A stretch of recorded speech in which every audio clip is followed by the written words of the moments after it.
جزاک اللہ، بڑا اچھا سوال ہے بھائی کا. کہتے ہیں کہ 12 ربیع الاول کو بعض لوگ جو ہے بعض عبادات کا خاص طور پر اہتمام کرتے ہیں. بعض لوگ روزہ رکھتے ہیں 12 ربیع الاول کو خاص طور پہ، بعض لوگ عمرہ کرتے ہیں، بعض لوگ مدینہ جاتے ہیں زیارت کے لیے، اور بعض لوگ خاص صدقات اور خیرات کرتے ہیں. تو کیا ان کے عمل درست ہے؟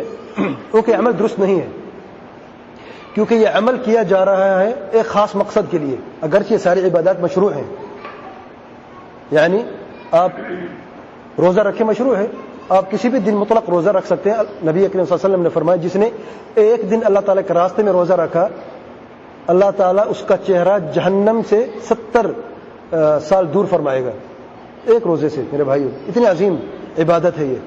لیکن اس دن کا خاص تعین کرنا کہ یہ دن باعث اجر و ثواب ہے، اس دن کی کوئی خاص فضیلت ہے، اسی دن کے لیے اس روزے کو متعین کر اسی کے قید لگانا یہ درست نہیں ہے. اور اسی طریقے سے صدقات اور خیرات آپ پورے سال میں کریں، اس وقت کیوں تعین کرتے ہیں؟ تو کوئی بھی عبادت جو مطلق ہے، یہ قاعدہ یاد رکھیں، کوئی بھی عبادت جو مطلق ہے اس کی قید لگانا بدعت ہے. کوئی بھی عبادت جو مطلق ہے اس کی قید لگانا بدعت ہے. نفل روزہ رکھنا مطلق ہے، کسی بھی وقت میں آپ رکھ سکتے ہیں. صدقات و خیرات مطلق، کسی بھی وقت آپ رکھ سکتے ہیں. نوافل پڑھنا مطلق سنت ہے، آپ کسی وقت بھی نوافل پڑھ سکتے ہیں.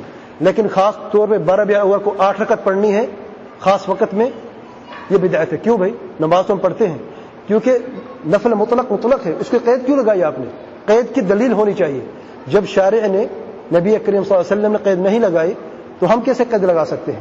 تو یہ سارے کے سارے اعمال اگرچہ حقیقتاً درست ہیں، لیکن اس کی قید لگانے سے کی وجہ سے، اس کی تخصیص کرنے کی وجہ سے یہ سنت سے بدعت میں منتقل ہو جاتے ہیں. اب میں آپ سے پوچھتا ہوں، بدعت کی کون سی قسم ہے؟ بدعہ اضافیہ، جزاک اللہ خیر، کہ اصل عمل موجود ہے لیکن طریقہ نبی کریم صلی اللہ علیہ وسلم کا موجود نہیں ہے.